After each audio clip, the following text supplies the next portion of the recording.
theoretical physicist. Everyone give a warm welcome to Jason Saroni.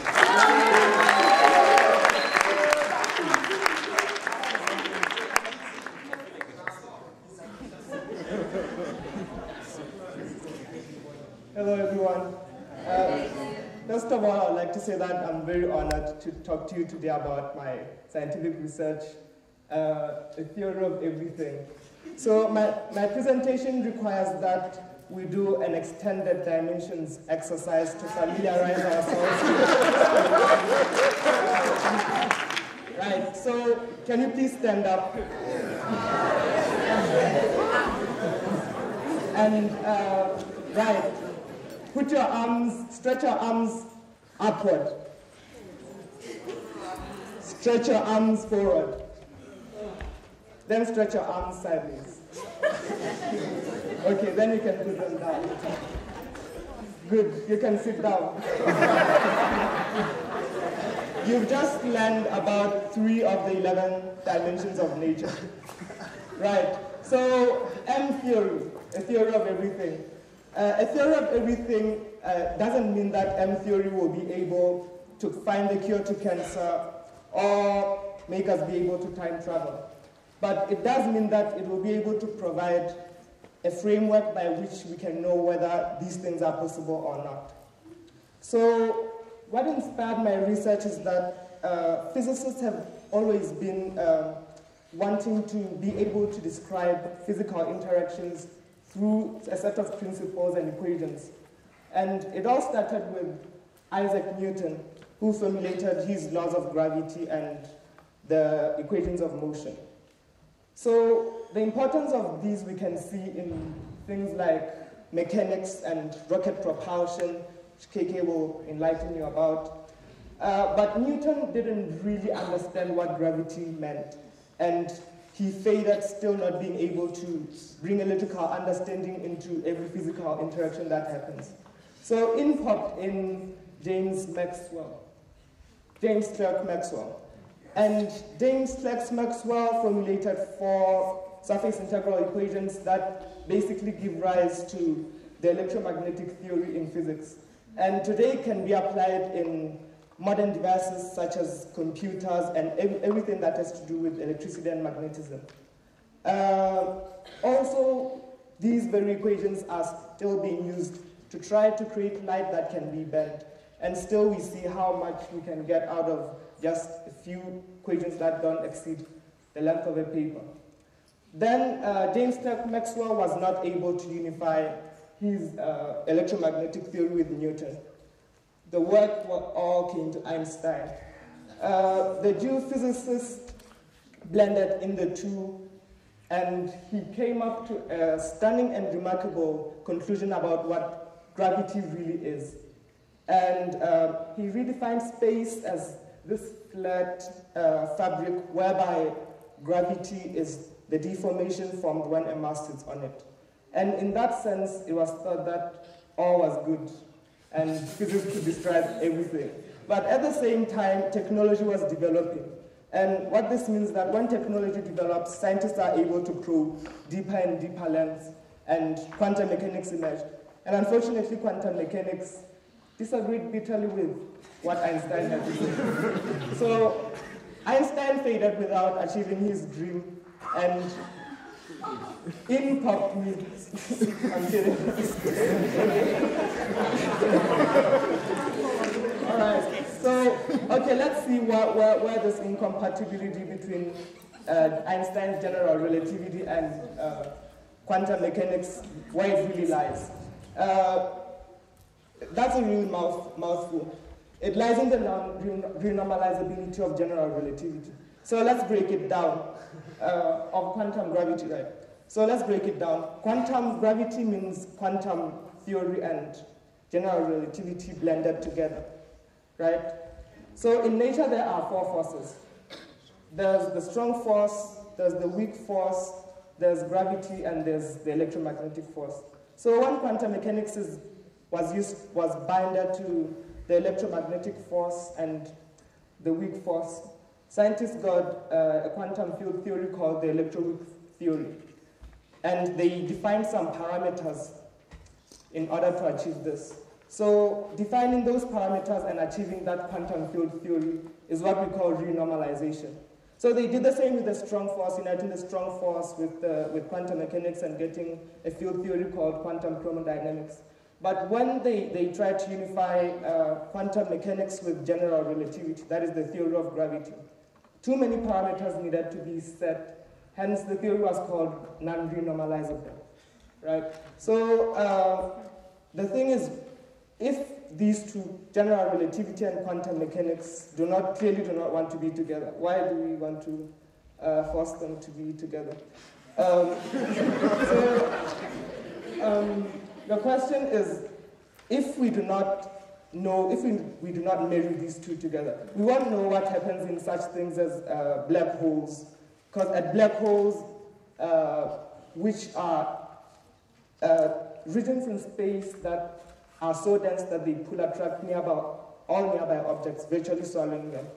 They are so compact that they are influenced by quantum effects, and yet they are so dense that they have so much gravity. So inside black holes, both general relativity and quantum mechanics become very important, and it is not known what really happens. Are they portals to other universes for time travel? So that is why we need to bring them together anyway. Right, so this is where M theory pops in. This is where I pop in. Right, so M theory is 11-dimensional theory.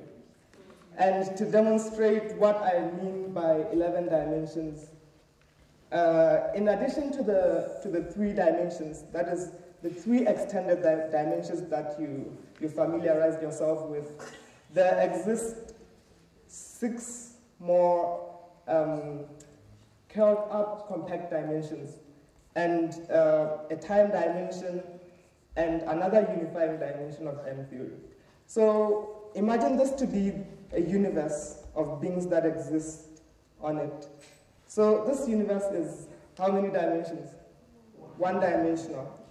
So a being that exists on it would be a point, and how many dimensions would be that? 0 dimensions. And it could move from left to right, and that would be the only direction it would move in. So it would seem to the being that there exists only 1 dimension, the extended dimension, right? But say we probe deeper into the universe, we'll actually find out that this universe could be a cylindrical universe, and there could be a traversable circumference around it. And this circular circumference is what we call the curled-up dimension. So in M theory, there is 6 of those curled-up dimensions. Right, so instead of the original notion that particles are made of point particles, that is 0-dimensional particles, M theory adheres to that particles are made up of vibrating loops of energy. And it was in this sense that what we call superstring theories popped up, and M theory essentially unified all those string theories into its own framework. So in this sense, it unified the 4 forces of nature that we had, and it became known as the most fundamental theory in physics, or in theoretical physics. So as you see the diamond there, when you break it down, you could get electrons, and then you could get quarks. So the quarks, in turn, are made up of vibrating loops of energy, or vibrating strings. So these vibrate in an 11-dimensional space called a Calabi space. And that can only be represented by computers. So the duality part, T-duality. Well, this will be the most subtle part of my presentation. So first, be ready for this. A duality is a relation that exists, a duality is a relation that shows that 2 seemingly different theories are actually the same thing, in that they give the same physical predictions. Right, so T-duality. So Imagine a string wrapping around this thin universe. The string would have energy that arises as a result of the vibration, its vibration around the thin universe, and also it would have energy as a result of its wrapping around the universe. So it would have energy as a result of the wavelength, the waves it has as a result of vibrating, and also as a result of stretching around the thin universe. So when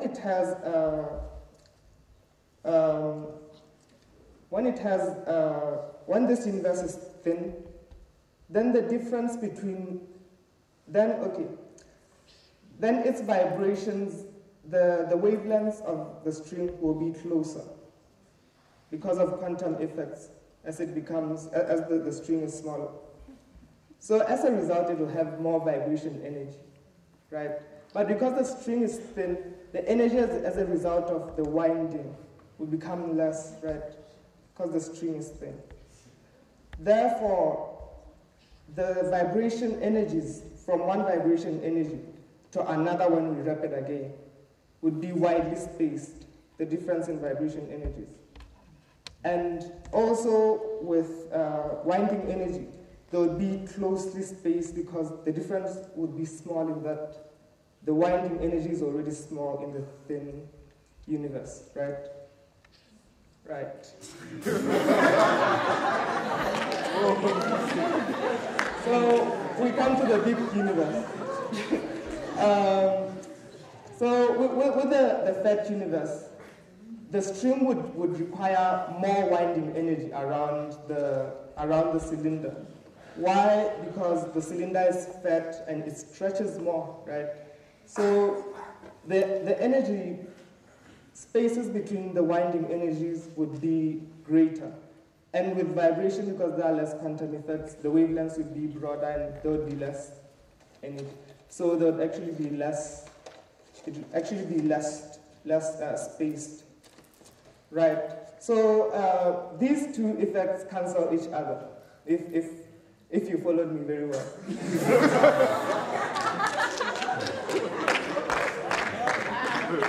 So as you know, with Einstein's equation that E is equal to mc squared, the E in this case would be a sum of the vibration and winding energies. So the two universes, the fat and the thin universe, would be exactly the same according to T-duality.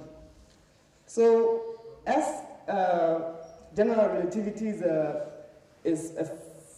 a field that studies the gravitational force which acts through a wide range, and quantum mechanics is a field that studies particles at subatomic levels. These two were united by this framework, and it provided a model by which parameters did not need to be set in order to achieve real normalization. So a quantum theory was achieved.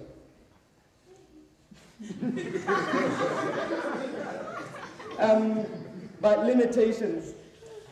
Limitations of M theory are that its differential equations are too hard to solve. So they're unsolvable. So scientists or physicists use approximations to the equations. Like Mr. Dimeke will tell you, you could use the Taylor series for an approximation. So they use approximations instead of direct answers, right? So this is a limitation in that it doesn't give direct answers, and that's what we want. Other limitations are experimental limitations. What are these 6 extra dimensions that we're talking about? We want to probe them, but then to probe them would need such high energies at the world's biggest hadron colliders and see actually if they exist. So experimental limitations are part of the limitations. So the possible solutions are that the theory predicts all particles. Because it's the theory of everything, it should predict all particles.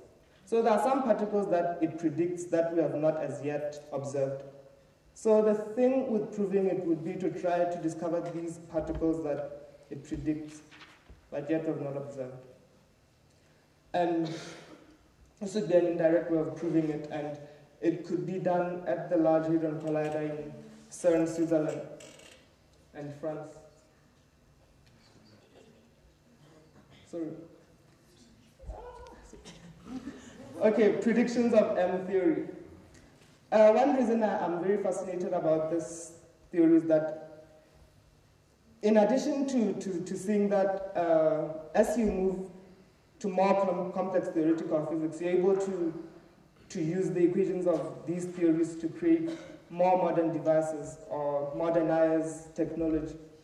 The theory would be able to answer some of the most fundamental questions we have, like what happened before the Big Bang, or what happened before time existed, what happened before we existed, and is this the only universe that exists? The theory does predict that our universe resulted from a collision of two other universes. So they'll take it from there. Any questions?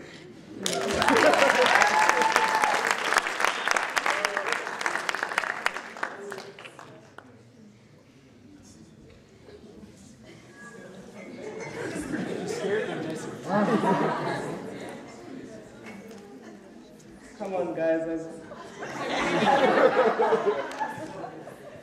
this theory, like you said, it's a theory of everything. So we virtually can explain every event or every question that mankind ever had, right?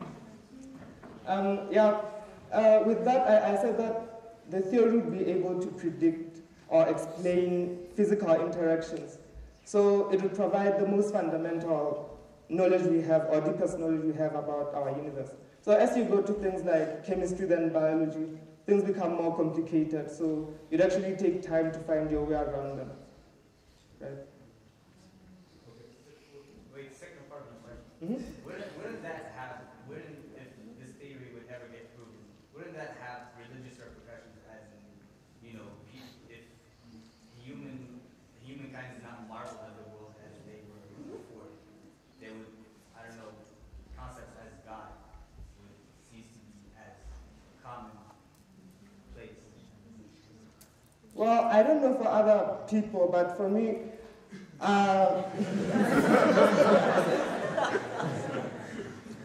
I'm very strong in religion and science as well. So I believe that my understanding, the deeper I know about the universe, it won't really affect my faith.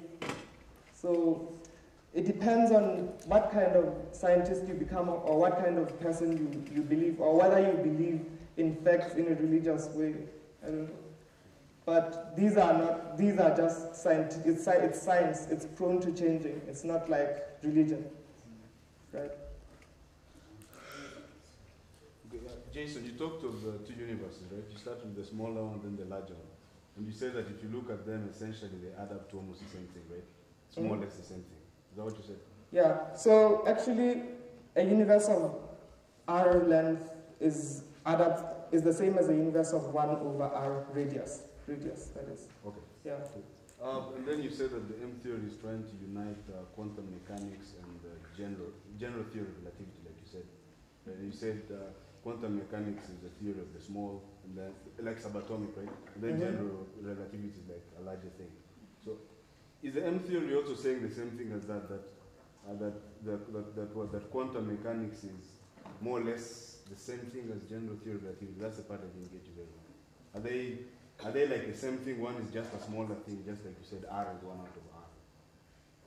Yeah, it's essentially showing that even though there are two theories that are formulated in very, very different ways, they give the same physical outcomes when combined together. So it's sort of that, like that a relation that is able to bind the two together.